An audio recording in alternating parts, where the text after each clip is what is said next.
నమస్తే, welcome to స్వతంత్ర. నేను మీ రాజమౌళి.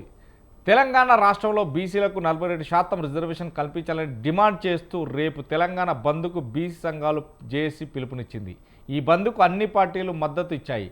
జనాభాలో సగానికి పైగా ఉన్న బీసీలకు తప్పకుండా రిజర్వేషన్ అమలు చేయాల్సిన బాధ్యత కేంద్ర ప్రభుత్వం ఉందంటున్నారు.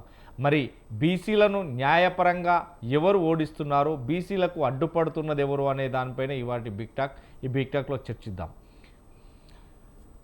బిగ్ టాక్లో మనతో పాటు ఉప్పాల లక్ష్మణ్ గారు విశ్లేషకులు, అలాగే కొక్కొండ రాహుల్ గౌడ్ కాంగ్రెస్ రాష్ట్ర నాయకులు, అదేవిధంగా మల్లెపాక యాదగిరి గారు బీఆర్ఎస్ రాష్ట్ర నాయకులు ఉన్నారు.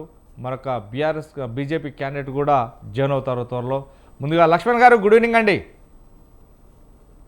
గుడ్ ఈవినింగ్ లక్ష్మణ్ గారు, మనం చూస్తున్నాం తెలంగాణ రాష్ట్రంలో బీసీలకు పెద్దపీట వేయనున్నది. బీసీలకు నిజంగానే ఆ రాజ్యాధికారంలో భాగస్వాములు అవుతారు. 42% బీసీలకు రిజర్వేషన్ కల్పించనున్నారు అనే నేపథ్యంలో కులగణన కూడా తెలంగాణ రాష్ట్రం చేపట్టింది. ఇదే విధంగా రాష్ట్ర వ్యాప్తంగా కూడా ఒక ఊపందుకుంది. కానీ ఇక్కడ చూస్తే 42% అనేదానికి నిదర్శనంగానే దీనిపైన జీవో కూడా తీశారు. అదంతా కూడా మీకు తెలిసిన విషయమే. ఆ జీవోను అనుసరిస్తూ కూడా హైకోర్టు వెళ్ళారు. హైకోర్టు స్టే ఇచ్చింది. హైకోర్టును కాదని ప్రభుత్వం సుప్రీంకోర్టుకు వెళ్ళింది. ఇదే నేపథ్యంలోనే సుప్రీంకోర్టు కూడా చేతులు ఎత్తేసింది. ఇకంతా కూడా హైకోర్టులో ఉన్నందున, కేసు పెండింగ్లో ఉన్నందున దాన్ని మేమేం చేయలేము, 50% లోబడి ఖచ్చితంగా చేసుకోవచ్చు, పాత విధానాన్ని అనుసరించాలని. ఎందుకంటే ఇది రోజు తతంగమే అవుతుంది, రోజు దీని మీద డిబేట్ పెట్టడం జరుగుతుంది. కానీ ఇందులో ముఖ్యంగా దీనికి సంబంధించి బీసీలకు బంధు నేపథ్యంలో పిలిచిన ఆర్ కృష్ణయ్య గారు బంధు పిలుపునిచ్చారు. బంధు నేపథ్యంలోనే ఆర్ కృష్ణయ్య గారు ఫస్ట్ బీజేపీని మద్దతు అడిగారు. బీజేపీ సానుకూలంగా ఓకే అని చెప్పింది. దానితో పాటు ఇటు బీఆర్ఎస్ను కూడా అడిగారు. కేటీఆర్ గారు కూడా ఓకే అని చెప్పారు. ఈ రెండింటికి ఓకే అయితే రేపు బీఆర్ఎస్ బీజేపీ కూర్చుంటే ఇక కాంగ్రెస్ ప్రభుత్వం కూడా, నాయకులు కూడా, మంత్రులు కూడా రేపు ఖచ్చితంగా ముక్కు పిండి ఖచ్చితంగా వసూలు చేయాల్సింది ఉంది. బీజేపీకి సంబంధించి బీఆర్ఎస్ గది ఇదంతా దొంగ నాటకాలు ఆడుతున్నా, ఖచ్చితంగా మనం కూడా బంద్ పాటించాల్సిందే, ఖచ్చితంగా మద్దతు తెలుపుతున్నాం బీసీలకు పెద్దపీట వేయడంలో 42%లో అంటున్నారు. ఇదంతా ఒక దిక్కైతే మావోయిస్టు రాష్ట్రానికి సంబంధించి, తెలంగాణ రాష్ట్రానికి సంబంధించిన మొత్తం మీద జగన్ కూడా, అంటే అధికార ప్రతినిధి జగన్ కూడా నిన్న లేఖను విడుదల చేయలేదు. ఎందుకంటే ఇదంతా కూడా కేంద్ర ప్రభుత్వం అవలంబిస్తున్నటువంటి దొంగ నాటకాలు. అన్ని సంఘాలు, కుల సంఘాలు, బీసీలు అందరూ కూడా, విద్యార్థి సంఘాలు మొత్తం మీద అందరూ కూడా, ప్రతి ఒక్కరు కూడా బంద్ పాటించి కేంద్రాన్ని ముక్కు పిండి వసూలు చేసి బీసీలకు చేయండి అని. అంటే ఒక దిక్కు మావోయిస్టులు కూడా ముందుకొస్తున్న నేపథ్యం ఉంది. ఎలా చూడొచ్చు అంటే కాంగ్రెస్ పార్టీకి మద్దతు తెలుపుతున్నారు.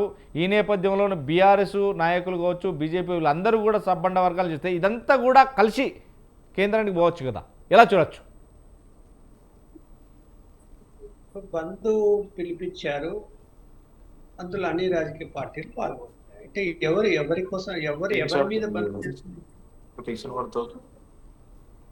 రైట్, కంటిన్యూ అండి. ఎవరి మీద బంధు చేస్తున్నట్టు సుప్రీంకోర్టు తిరస్కరించింది, హైకోర్టు తిరస్కరించింది. ఇప్పుడు స్థానిక ఎన్నికలు నిర్వహించాలి. అది గవర్నర్ రామ్మోహన్ దగ్గర పెండింగ్ ఉండిపోయింది. సరే జీవో ఇచ్చారు, జీవో మీద స్టే వచ్చింది. ఇప్పుడు కేంద్ర ప్రభుత్వం కూడా పంపించాము, రాష్ట్రపతి పంపించాము అంటే అది పార్లమెంటులో రాజ్యాంగ సవరణ చేస్తే తప్ప జరగదు. ఇది రాజ్యాంగ సవరణ చేస్తే తప్ప విషయం రాజకీయ పార్టీలు తెలియదుకి.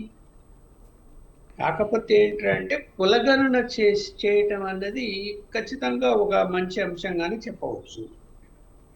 సో ఇవాళ దేశవ్యాప్తంగా కూడా మేము చేస్తాము రేపు జనగణమన జరిగినప్పుడు అని చెప్పి కేంద్రం కూడా చెప్పింది. జరగాలి కూడా. ఎందుకంటే రాజకీయాలు ఇవాళ ఏమయ్యాయంటే కులవాళ్ళ వారీగా విడిపోతున్నారు, లెక్కలు వేసుకుంటున్నారు, జరుగుతుంది. ఇప్పుడు రాష్ట్ర ప్రభుత్వమే మన హైకోర్టులో వాదనలు జరిగినప్పుడు 59.5% 57.5% ఉన్నారని, 57.5 కాదు 60% వరకు ఉంటారు ఇంకా. ఎందుకంటే పూర్తిగా సరిగా జరగలేదు, ఇంకా కొన్ని ఇళ్లకు వెళ్ళలేదు. అందువల్ల బీసీ సంఘాలు చెప్తున్నది 60% ఏం తక్కువ లేరని చెప్తున్నారు. చెబుతూ ఉన్నప్పుడు ఇక్కడ ఒక రాష్ట్రం ఒక నిర్ణయం తీసుకుంటే సరిపోయేటువంటి పరిస్థితి ఇవాళ లేదు. కేంద్రమే నిర్ణయం తీసుకొని దేశవ్యాప్తంగా అమలు చేయగలిగితే బీసీలకు నిజంగా న్యాయం జరిగే అవకాశం ఉంటుంది. ఎందుకు? రాజకీయ పరంగా రావాలి, ఉద్యోగ పరంగా రావాలి, చదువుల పరంగా కూడా రావాలి రిజర్వేషన్. లేకపోతే ఏమైపోతుంది?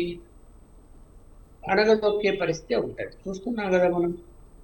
రెండు తెలుగు రాష్ట్రాల్లో మరి ముఖ్యమంత్రులు ఎవరవుతున్నారు, ఎవరు పరిపాలన చేస్తున్నారు, వాళ్ళ యొక్క కుల యొక్క స్థాయిలు ఎంత, పోనీ అవకాశాలు ఉన్నాయా, చేయగలుగుతారా, చిత్తశుద్ధితో చెప్తున్నారా? ఒక బీజేపీ మొన్న పోయిన అసెంబ్లీ ఎన్నికల్లో తెలంగాణలో బీసీ ముఖ్యమంత్రి అని ప్రకటించింది. కానీ టిక్కెట్లు ఇచ్చే విషయంలో బీసీలకు ప్రాధాన్యత ఇవ్వలేదు. ఇప్పుడు జూబ్లీ హిల్స్ కాంగ్రెస్ అన్న అరే లోకల్ బాడీ ఎన్నికలు వస్తున్నాయి, బీసీకి టికెట్ ఇవ్వకపోతే ప్రచారం చేసుకోవడం కష్టం అని భావించి బీసీ ఇచ్చాడు. ఏది ఏమైనా కూడా మరి బీజేపీ ఇవ్వగలిగిందా? ఎవరికి ఇచ్చింది?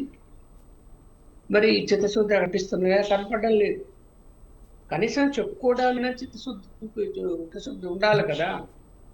సరే, బీఆర్ఎస్ పార్టీ ఆయన చనిపోయారు కాబట్టి వారి శ్రీమతికి ఇవ్వడంలో అది మనమేం తప్పడానికి లేదు. సింపతి ఓట్లు ఉంటాయి. అలాగే వాళ్ళ కుటుంబానికి ఇవ్వడం అనేది రాజకీయ పార్టీలు ఎవరైనా ఎమ్మెల్యేలు చనిపోతే వాళ్ళ ఇంటి కుటుంబ సభ్యులకి ఇవ్వడం ఆనవాయితీగా ఎప్పుడు ఉంచుకున్నాం. సో ఎవరిని తప్పటానికి లేదు ఇక్కడ. ఇలాంటి పరిస్థితుల్లో మరి ఎవరి పార్టీ, ఏ పార్టీ వాళ్ళు ఆ పార్టీ వీపు చూసుకోవాలి. అందరూ మందులో పాల్గొంటారంట. ఎవరి మీద పాల్గొంటున్నట్టు ఇప్పుడు వీళ్ళందరూ ఓట్లు ఆపగలిగితే ఎవరు చేసేది ఏముంటుంది? ఇప్పుడు బంద్ చేస్తారండి. ఎవరు అమలు చేయాలి? ఇప్పుడు రాష్ట్ర ప్రభుత్వం చేయాలి. చేయగలుగుతారా? కోర్టుల్లో చేయకుండా కోర్టులు ఆపేసేయి. కేంద్ర ప్రభుత్వం చేయాలనుకున్నారు. కేంద్రం రాజ్యాంగ సవరణ చేయండి, జరిగే పని కాదు. ఒక రాష్ట్రం కోసం వాళ్ళు చేయరు. ఇంకా ఈ బంధు యొక్క ఉద్దేశం ఏం నిలబెట్టాలి? కాకపోతే మేము బీసీలకు మా రాజకీయ పార్టీలు అనుకూలంగా ఉండాయని చెప్పుకోవడానికి ఈ బంధుకుల్లో పాల్గొంటున్నాయి అన్ని రాజకీయ. వాళ్ళు పాల్గొంటున్నారు కాబట్టి మనమేమైనా బీసీలకు వ్యతిరేకము అనుకుంటారు అని చెప్పి ఒకరికొకరు అందరు పోటీ పడి పాల్గొంటారు. మరి ఆర్ కృష్ణయ్య బీజేపీ రాజ్యసభ సభ్యుడు. రైట్, ఒక్క నిమిషం. బీజేపీ అయిపోయింది ఒకేసారి. మరి ఆయన జూబ్లీ హిల్స్ టిక్కెట్ రెడ్డి సామాజిక వర్గాన్ని ఇచ్చినందుకు ఏమైనా ఒక మాట మాట్లాడుతున్నాడు? ఎందుకు మాట్లాడాలి కదా. మరి ఇవన్నీ అంతా రాజకీయ గేమ్ ఆడితే ప్రయోజనం లేదు. నిజంగా బీసీల విషయంలో చిత్తశుద్ధి ఉంటే అన్ని రాజకీయ పార్టీలు, మీరు 42% ప్రకారము అన్ని రాజకీయ పార్టీలు పార్టీ పరంగా నిర్ణయం తీసుకోండి.